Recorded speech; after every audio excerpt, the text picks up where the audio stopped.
Hello everybody, welcome back. Up Front Off-Road here, and it's a little bit of a different video, but today I'm going to be going over how much money I've spent on this Jeep JK build. Now this doesn't include things like maintenance, oil changes, stuff like that, or what I actually paid for the Jeep, or stuff that broke. I'm only going over mods that I've added to the Jeep. So, first thing here, we'll start off up front with headlights. I got these on Amazon about 2 years ago. I forget what they're called now, but they were around 200 bucks. 100% worth it. That was like the third or fourth thing we did. I think we should have done it first because it was the mod that definitely made the most difference. So the next thing I'll go over here is kind of hard to see underneath the winch cover, but this is a Warren EVO 10,000 pound winch, which I also bought off Amazon. It was about 800 bucks shipped to door. Not a terrible deal, a little bit pricey, but not too bad. 100% worth it.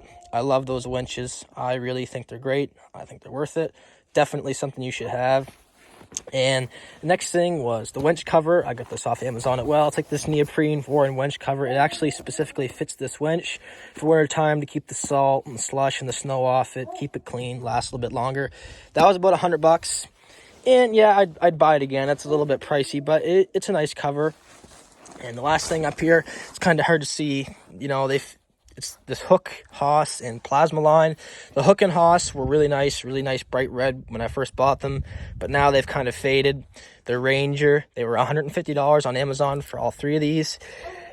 You know, like even though they faded really bad, I still think it's worth it because they're extremely functional, and the plasma line itself is worth over 100 bucks. So you're getting the Haas and the hook too for like an extra 20-30 bucks. I still think it's worth it. Just know that they do fade. So the next thing here is the tires. Now I won't be including the rims. Technically the Jeep came with them. I've seen these online. They're around a couple $100 bucks. They're like Rubicon imitation rims. I think RTX is the brand, but I'm not counting those. So the tires, mounted, installed, balanced, all that, 1,400 bucks. These are a 285/70 Firestone Destination MT2. So that's basically like a 33 tall, 11 wide-ish, and these are 17-inch rim, by the way. That was the first thing we did.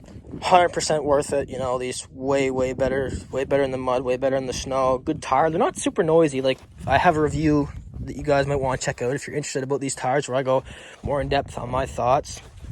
And the next thing we also did, just kind of hard to see, you know, shock spring there, is the lift kit. Now this is a Skyjacker dual rate lift kit that I bought off Skyjacker site. It was about $1,000. It came with all 4 shocks, all 4 springs, and 2 front sway bar links, and a front track bar drop bracket. So as you can see, it's dual rate, so the spring coils are tight at the bottom, or sorry, tight at the top and then spread at the bottom. So when you get going faster and going over all these like little fine bumps, you start to float on that and it makes it ride smoother. It's not amazing. It's better than stock. I would consider a triple rate next time. A little bit more expensive lift kit, made little ride a bit better. This is a little stiff, but I think it was worth $1,000, especially since our stock suspension was wore out.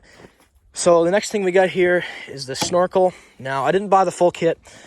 We made this ourselves. We fabbed this out and then just got, we had this like cheap hose that we just kind of piped in here in the airbox and plugged into the airbox off, which we had laying around.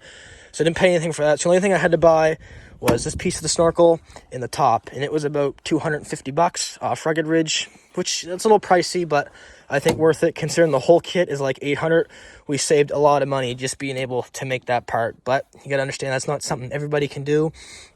I'll throw into the paint for that. Color match was about 50 bucks, and we had the steel, so really the snorkel, you know, a little bit more, but not too bad. So the next thing is these Bushwhacker fender flares, which front and rear, I also bought off Amazon, and they were about, what is it here? What did we say? Yeah, these were $750. These were not cheap, you know, kind of paid dearly for them. But they give you a lot of clearance. Like this has a 2.5-inch lift, and you could definitely fit 35s on these and, you know, go off-roading and not have any issues. They were well worth the money. The only thing, it kind of throws stones and rocks and all that a little bit worse now, but still, you know, I think it was worth it. So the next thing we got here is these LED taillights, reverse taillights. I also might do a review on those in the future if you guys are interested in that. I'll check that out. But these are about 130 bucks on Amazon. I think they're worth it. You know, they're a pretty good taillight, exceptionally bright. I've had them for 2 years, really haven't had any issues with them. 100%, I think they're worth it. So come inside. The next thing, now this really isn't a mod per se, but it is something I added to the Jeep, is WeatherTech floor mats. They're about $200 on Amazon, and man, they are worth every single penny. Like, you know, they will save the floors from rotting out in this. It's just less work, so much easier to clean up. 100%, you know, worth it. I highly recommend you guys pick yourself up a couple of these if your Jeep doesn't have them already. And the last thing that I'll go over, or not one of the last things I'll go over, is these grab handles. These were $20 for 2 of them on Amazon, and you know, it's a nice little subtle mob. I think they're worth it. Makes it a lot easier getting out of the Jeep, and you know, pulling yourself up over instead of across your seat. It'll make it last a little bit longer. So the last thing, which I kind of forgot to go over when I was up here, but that is the front bumper.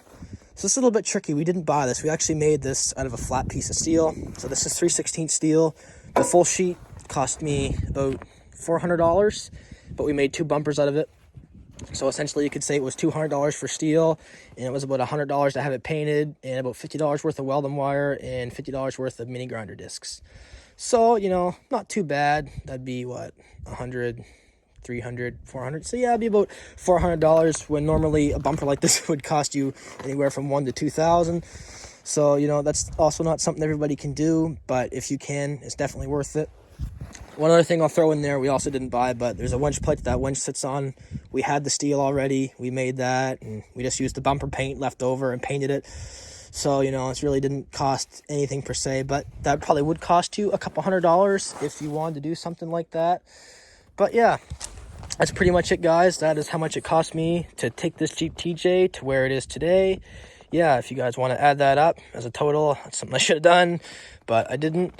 But yeah, if you guys thought that was a good video and you want to support me, hit that subscribe button. If you have any ideas or like to see any future videos out of me on a different topic, let me know what that might be down in the comments below, and we'll see everyone later.